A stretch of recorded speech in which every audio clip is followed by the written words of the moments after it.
ಅದರ ಮಧ್ಯದಾಗಿ ಪೀಠಿಕೆಯನ್ನು ಹಾಕಬೇಕು. ವಿಷಯ ವಿವರಣೆ ಈ ರೀತಿಯಾಗಿ ಅಶೋಕನ ಪ್ರಾರಂಭಿಕ ಜೀವನ, ಕಳಿಂಗ ಯುದ್ಧದ ಪರಿಣಾಮಗಳಾಗಿರ್ಬೋದು, ಸಾಮ್ರಾಜ್ಯ ವಿಸ್ತರಣೆ, ಅಶೋಕನ ಶಿಲಾಶಾಸನಗಳು, ಅಶೋಕನ ಭಾಷೆ, ಅಶೋಕನ ಲಿಪಿ, ಶಿಲಾಶಾಸನಗಳು, ಕರ್ನಾಟಕದಲ್ಲಿ ದೊರೆತ ಸ್ಥಳಗಳು, ಮಸ್ಕಿ ಶಾಸನದ ಪ್ರಾಮುಖ್ಯತೆ, ಧರ್ಮನಿಷ್ಠೆ ಗುಣ, ಬೌದ್ಧ ಧರ್ಮ ಪ್ರಸಾರಕ್ಕೆ ಕೈಗೊಂಡ ಕ್ರಮಗಳಾಗಿರ್ಬೋದು. ಅಶೋಕನ ಆರಂಭಿಕ ಜೀವನ. ಈ ಅಶೋಕನ ಆರಂಭಿಕ ಜೀವನದಲ್ಲಿ ನಾವು ತಂದೆ, ತಾಯಿ, ಹೆಂಡತಿ, ಗುರು ಮತ್ತು ಮಗಳು ಕಾಲವನ್ನು ಹಾಕಿದರೆ ಅಶೋಕನ ಪ್ರಾರಂಭಿಕ ಜೀವನ ಆಯಿತು. ಇನ್ನು ಕಳಿಂಗ ಯುದ್ಧ. ಈ ಕಳಿಂಗ ಯುದ್ಧವು ಶಾಶಕ ಪೂರ್ವ 231ರಲ್ಲಿ ಕಳಿಂಗ ಯುದ್ಧ ನಡೀತದೆ.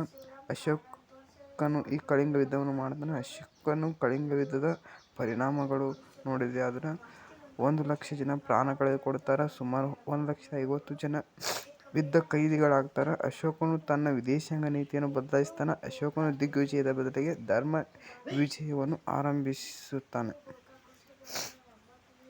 ಈತನ ಸಾಮ್ರಾಜ್ಯ ವಿಸ್ತರಣೆಯನ್ನು ನೋಡ್ಬೋದು ನಾವು.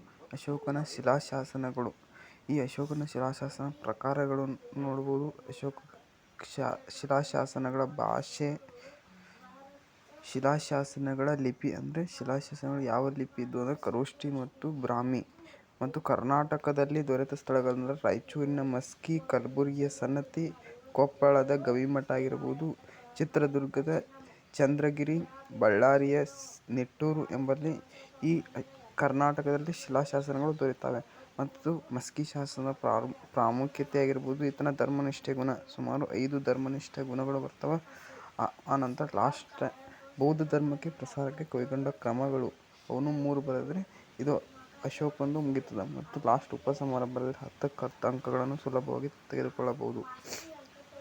ನೋಡ್ರಿ, ಇದು ಸುಮಾರು 1, 2, 3, 4, 5 ಪೇಜ್ ನಾವು ಬರೆದಿದ್ದೆ ಆದರೆ 10 ಅಂಕವನ್ನು ತೆಗೆದುಕೊಳ್ಳಬಹುದು. ಅತ್ಯಂತ ಸುಲಭವಾಗಿ ಈ ಅಶೋಕನ ಜೀವನ ಮತ್ತು ಸಾಧನೆ